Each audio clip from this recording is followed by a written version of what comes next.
Canal Cris Lusa. Um outro olhar. Se gostar do vídeo que vai poder observar, deixe o seu like e recomende o canal. Obrigado pela sua atenção e até o próximo. Crónica do dia.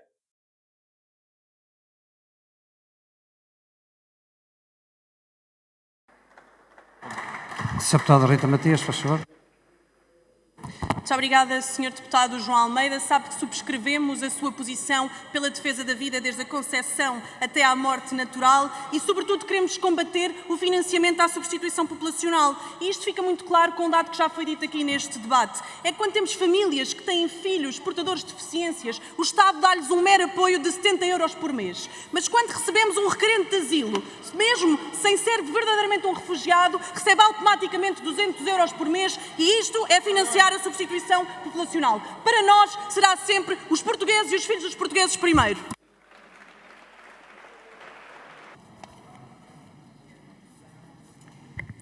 Muito obrigada, Sr. Presidente. Senhores deputados, se há um pacote legislativo que justificava meses e meses de discussão nesta Assembleia, não era mais um pacote laboral ou um pacote burocrático, era um verdadeiro pacote para a natalidade.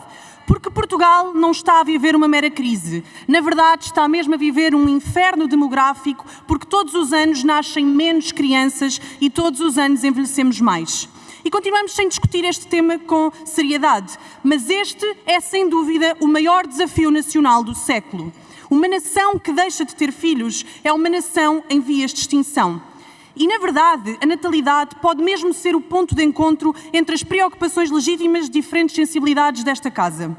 Para uns, é a resposta aos receios de substituição populacional que muitos portugueses sentem. Nenhuma política de controle migratório substitui uma política séria de apoio às famílias portuguesas.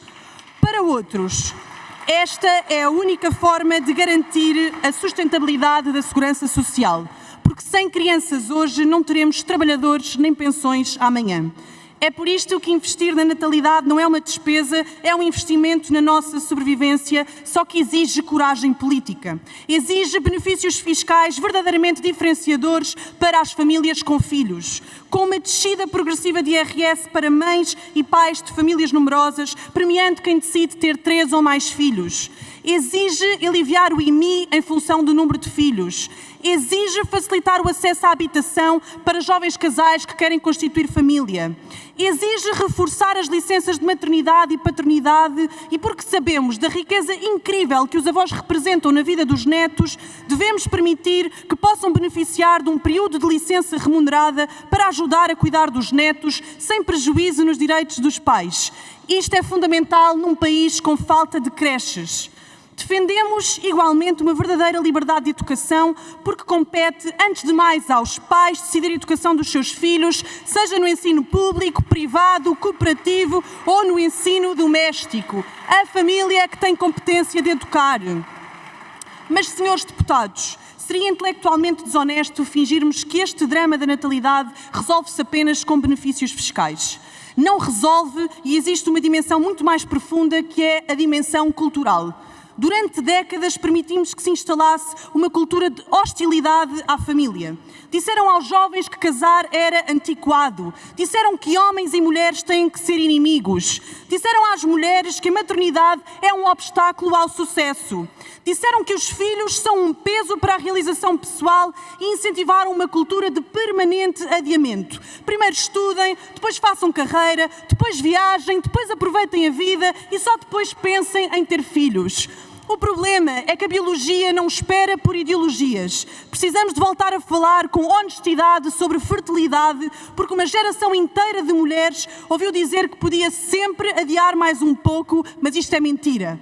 Então é tempo de lhes dizermos a verdade. A gravidez não é o fim da vida de uma mulher, é antes o início da vida do seu filho.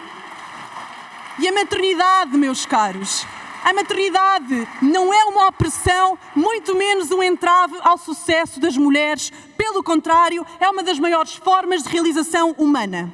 Por outro lado, temos que resgatar igualmente a figura do homem. Durante os últimos anos, as virtudes tradicionalmente associadas à masculinidade, como a coragem, o sentido de responsabilidade, o espírito de sacrifício e proteção pela família, foram caricaturadas como defeitos. Chamaram-lhes masculinidade tóxica e o resultado está à vista.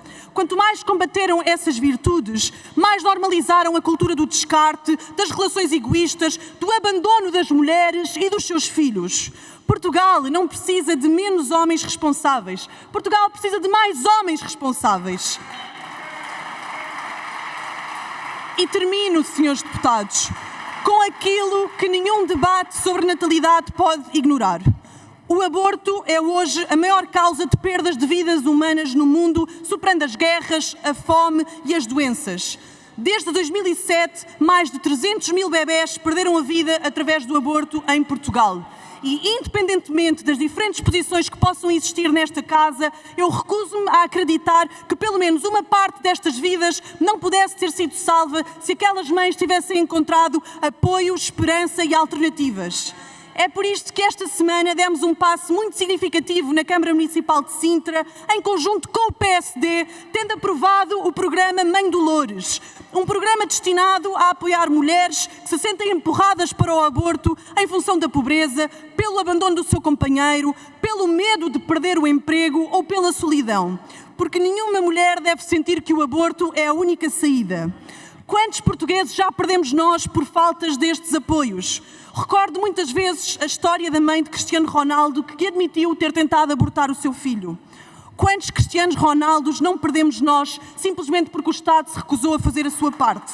Espero que o exemplo de Sintra contagie outros municípios, contagie o nosso país, porque, como dizia Chesterton, não há nada mais extraordinário do que um pai comum, uma mãe comum e o seu filho comum. E isto sim é o desígnio para cumprirmos Portugal.